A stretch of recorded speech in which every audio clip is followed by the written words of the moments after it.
Chose promise, chose due pour les retardataires. 3 idées de cadeaux à poser au pied du sapin pour les amoureux de musique. Bonjour Florent Krebseg. Et l'on commence par un maître, Isaac Stern.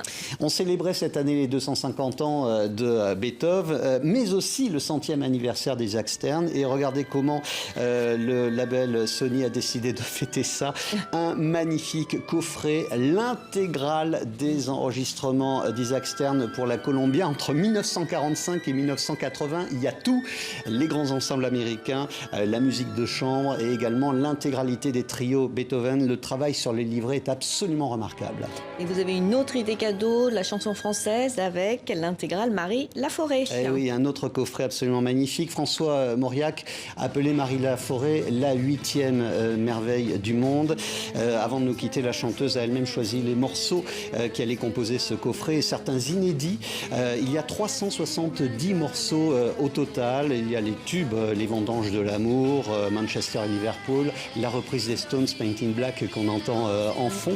Et puis on est dans l'hypersensibilité, on est dans le drame absolu, on est dans le rock, on est dans la gouaille, toute l'énergie, toute la passion de Marie Laforêt dans ce coffret. Et puis il y a un livre indispensable pour les fans de rock et de Bowie en particulier. Oh oui, celui-ci on l'attendait, c'est le 2e volume de Rainbow Man, ça vient de sortir, c'est la suite 1 de celui-ci. Beau livre. Ah oui, beau livre, ce sont des livres d'art. Ces 2 ouvrages sont signés Jérôme Soligny. Jérôme Soligny est un critique rock que l'on lit depuis des années dans le magazine Rock and Folk. C'est le spécialiste de Bowie, il l'a rencontré à plusieurs reprises, il a signé des livres, il a signé une quantité d'articles sur David Bowie.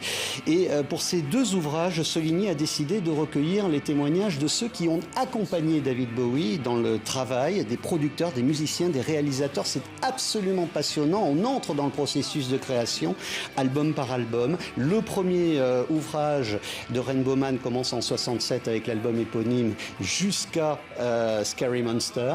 Et ce 2e volume va du hit mondial Let's Dance jusqu'à ce somptueux, ultime et faussement crépusculaire Black Star. Alors pourquoi Jérôme Soligny a décidé ainsi de faire entendre les témoignages de ceux qui ont accompagné Bowie? Évidemment, on lui a posé la question. Quand Gallimard m'a demandé texto quel est le livre que tu aimerais lire, en fait, je me suis dit, étant moi-même un petit musicien, je me suis dit, et si on donnait la parole à tous ces musiciens qui ont été là souvent? Il y a des gens qui sont un peu dans l'ombre, et par exemple, l'assistant du studio, c'est celui qui ouvre le matin et c'est celui qui referme le soir. Le type, il était là 16 heures, en fait, et il a vu plein de choses. Et je me suis rendu compte qu'en parlant à ces gens-là, que j'avais un petit peu côtoyé, mais là, cette fois, bien sûr, j'ai fouillé, il n'y a pas de 200, il y a plus de 250 personnes qui s'expriment. En fait, ils avaient des choses à dire, et ces choses à dire étaient souvent touchantes, parce que des fois, Bowie, il arrivait aussi très tôt. Et en fait, ce type-là, il était à la machine à café, en train de faire le café, il voyait Bowie qui se pointait dans son dos, il disait, putain, je vais pas savoir quoi lui dire. Et Bowie lui disait, alors, qu'est-ce qui se passe? T'écoutes quoi en ce moment? Dis donc, t'as vu tel film?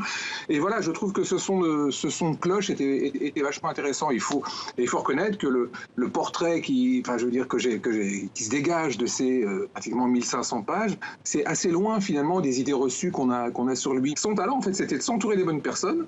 Et puis, il créait une synergie, et forcément, comme cette synergie était formidable parce que c'était les bonnes personnes, et ben en fait, il s'attribuait le résultat. C'est aussi simple que ça. On vient de parler des 250 ans de Beethoven. Pensez-vous qu'en l'an 2270, donc dans 250 ans, on présentera encore Bowie comme une référence? Je pense que oui, si on peut encore parler, ouvrir la bouche dans 250 ans, il y aura peut-être quelqu'un qui dira « Vive David Bowie ».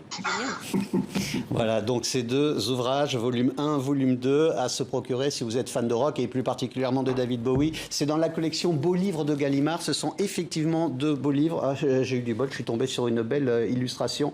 C'est très très précis. Tous les témoignages sont vraiment très très intéressants. Et à vous signaler également que le 8 janvier, à 3h du matin, heure de Paris, il y aura en direct un grand concert sur Internet. On peut d'ores et déjà acheter ses places. Oui, on peut acheter des places sur Internet. Concert de tous ces musiciens qui ont accompagné David Bowie. Ce sera en direct sur Internet, un grand concert de 2 heures. Merci beaucoup Florent Krebseg pour toutes ces idées cadeaux et j'espère les retrouver au pied de mon sapin.